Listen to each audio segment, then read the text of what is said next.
Hello everybody, welcome back to my channel English for You @Azad Sir.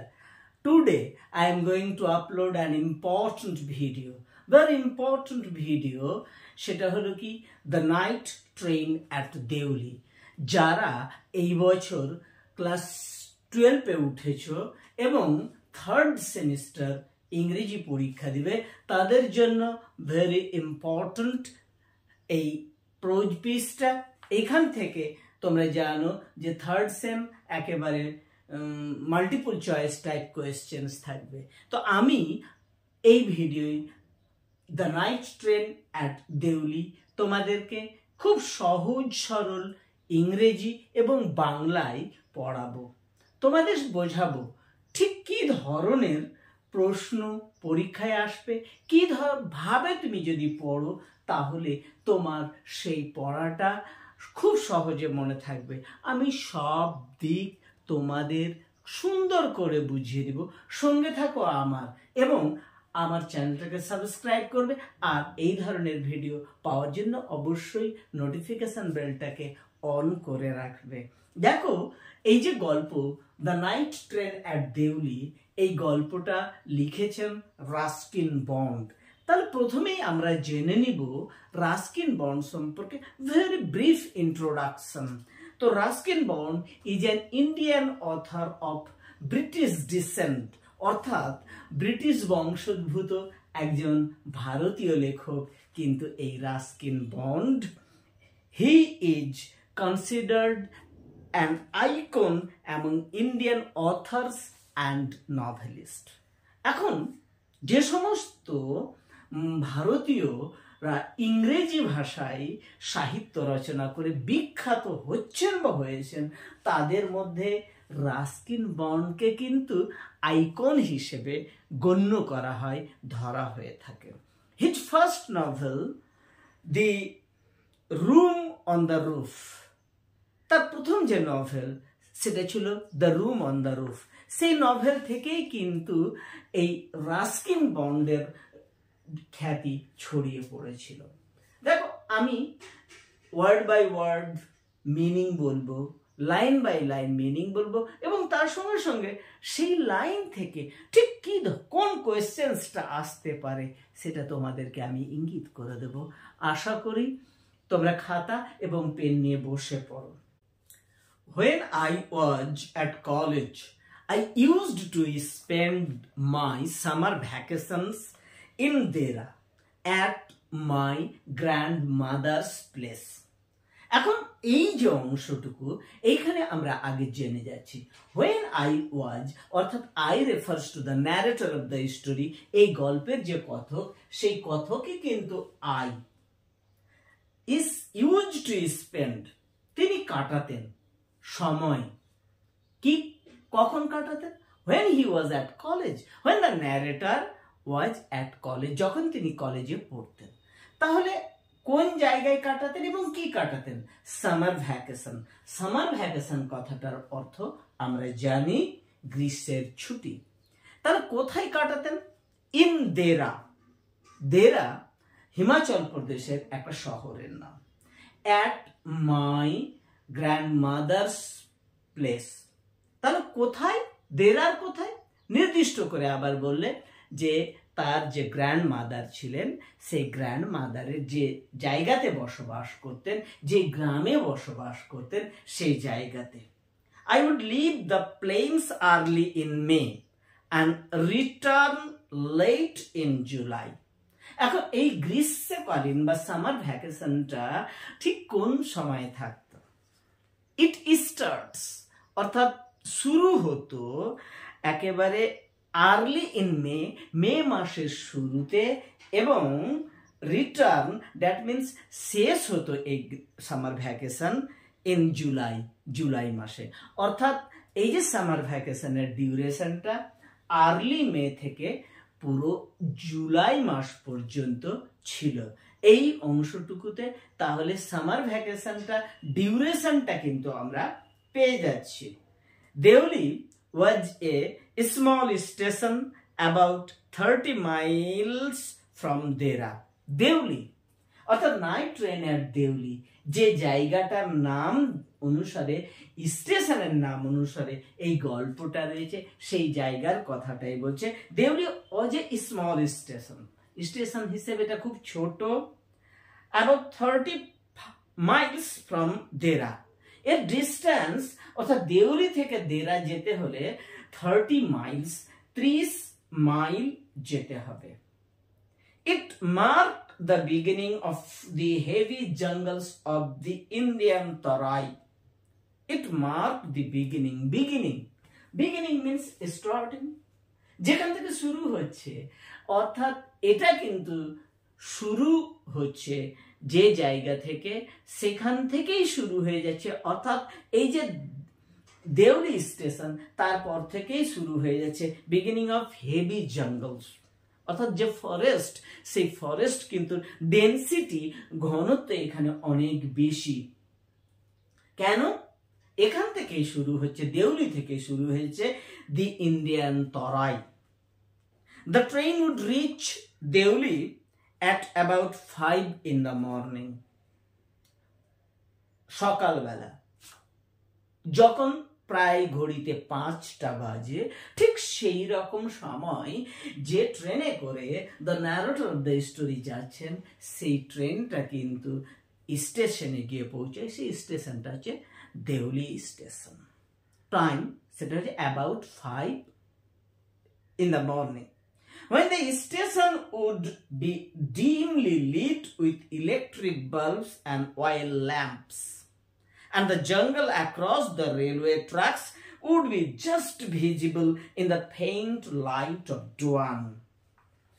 ঠিক সেই সময় স্টেশনটা হালকা ডিমলি লাইট, ইলেকট্রিক বাল্বস, ইলেকট্রিকের বাল্ব এবং তার সঙ্গে সঙ্গে অয়েল ল্যাম্পস, তেলের ল্যাম্প। এখন কিন্তু আমরা এই স্টেশনগুলোতে এই অয়েল ল্যাম্প বা তেলের ল্যাম্পের ব্যবহার দেখতে পাই না, কিন্তু এক সময় সমস্ত স্টেশনগুলোতে এই অয়েল ল্যাম্প বা তেলের ল্যাম্পও ব্যবহার করা হতো আলোকিত করার জন্য। ভোর শেষ হয়ে গিয়েছে, প্রায় 5টা বাজে, হালকা আলো তখনও কিন্তু জ্বলছে, বাল্ব, ইলেকট্রিক বাল্ব, আর তার সঙ্গে সঙ্গে অয়েল ল্যাম্প। এইখানে থেকে মনে রাখতে হবে দুটো জিনিস, যে স্টেশনটা ঠিক সেই সময় কি কি ভাবে আলোকিত ছিল এবং তার আলোকিত বা কেমন ছিল, ডিমলি লাইট, দুটো জিনিস। আর তার সঙ্গে সঙ্গে কি হতো, এই স্টেশন থেকে দেখতে পাওয়া যেত, ভিজিবল হতো। সেই ভিজিবলটা কি ছিল, যে জঙ্গল রয়েছে, অর্থাৎ এই দেউলির পরে যে তরাইয়ের জঙ্গল শুরু হচ্ছে, সেই জঙ্গলগুলো দেখতে পাওয়া যেত। In the faint light off don't, don't অর্থাৎ সূর্যোদয়ের পূর্বে যে আলো আমরা দেখতে পাই, সেই আলোটাকে বলা হয় ডোয়ান। অর্থাৎ সূর্য 5টার সময় ওঠেনি, তার আগেই হালকা আলো যে প্রভাব চারিদিকে দেখা যাচ্ছে, সেই প্রভাবে কিন্তু এই ফরেস্টটা দেখতে পাওয়া যেত। Deuli had only lone platform, an office for the station master and a waiting room. এই যে ছোট্ট স্টেশন দেউলি, সেই দেউলি স্টেশনের খুব ব্রিফ একটা ডেসক্রিপশন লেখক দিয়েছেন। এখানে কি বলছেন, যে এখানে একটা মাত্র লোন প্ল্যাটফর্ম, একটা মাত্র প্ল্যাটফর্ম রয়েছে, দুপাশে প্ল্যাটফর্ম নেই। আর সেই প্ল্যাটফর্ম ধরে রয়েছে একটা অফিস, সেই অফিসটা হচ্ছে কি স্টেশন মাস্টারের, আর তার সঙ্গে সঙ্গে রয়েছে এ ওয়েটিং রুম, একটা বিশ্রামাগার।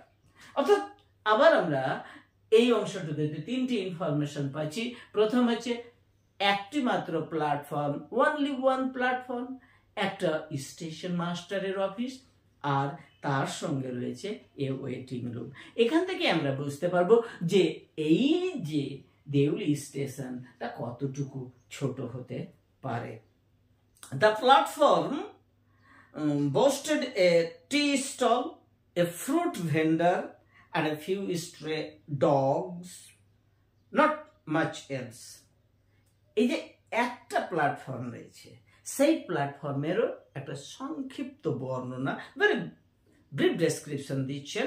সেখানে কি রয়েছে বলছে যে এ টি স্টল, একটা চায়ের দোকান, তার সঙ্গে কি রয়েছে a few stray dogs, stray dog, ভবঘুরে কুকুর, অর্থাৎ যে কুকুরগুলোকে পোষা নয়, আর not much else, a fruit vendor, আর একটা ফল বিক্রেতা। তাহলে এখানেও আমরা কিন্তু তিনটে ইনফরমেশন পাচ্ছি। ফার্স্ট ইনফরমেশন, স্টেশনে কি রয়েছে, একটা টি স্টল। দ্বিতীয় যে জিনিসটা রয়েছে এ ফ্রুট ভেন্ডার, একজন ফল বিক্রেতা, আর a few stray dogs, because the train is stopped there only for 10 minutes before rushing onto forest. কিন্তু কেন এত কম?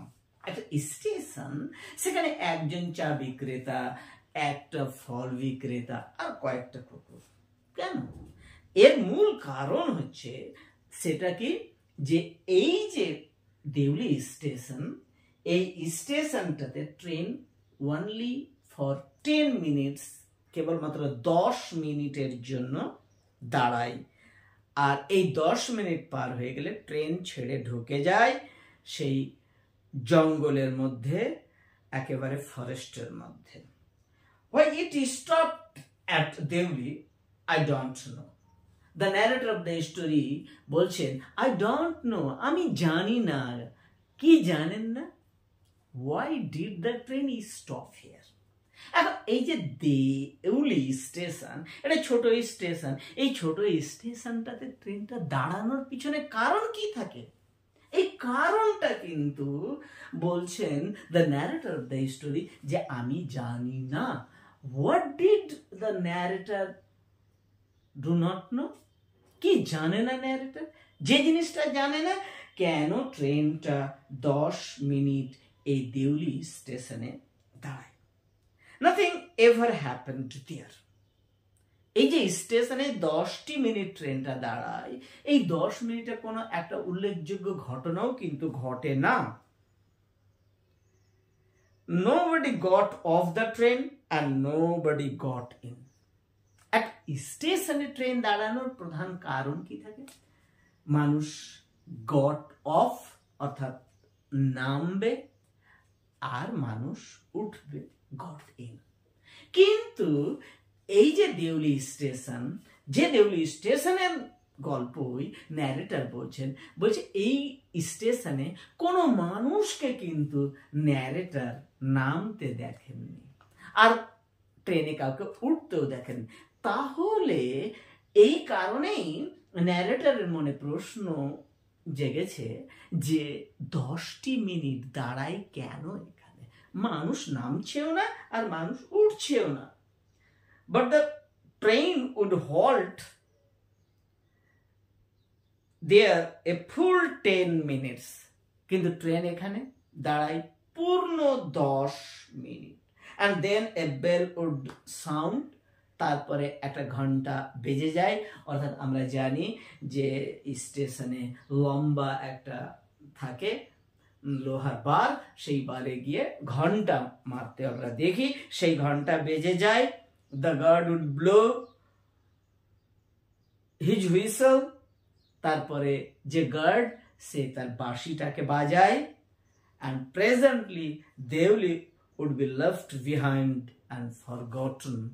আর তারপরেই দেউলি স্টেশন পিছনে পড়ে থাকে, আর আমরা দেউলি স্টেশনের কথা ভুলে যাই। দেখো, আমি এই যে সিরিজ, এই সিরিজে তোমাদের জন্য খুব সুন্দরভাবে প্রতিটি জিনিস বোঝানোর চেষ্টা করব। আমার সঙ্গে থাকো, তাহলে তোমাদের এই 3rd সেমিস্টারের প্রতিটি গল্প খুব সহজেই মনে থাকবে। এবং আমার যে টেলিগ্রাম চ্যানেল রয়েছে, যার লিঙ্ক আমি ডেসক্রিপশনে দিয়ে দিচ্ছি, সেই চ্যানেলে জয়েন করে তোমরা পিডিএফ আকারে কোয়েশ্চেন্স অ্যান্ড অ্যান্সার পেতে পারো। আর আজকে কিন্তু থাকলো এখানে। যদি ভালো লাগে অবশ্যই শেয়ার করবে, আর তার সঙ্গে সঙ্গে don't forget to subscribe my channel. Thank you very much for be with me and watching the video full.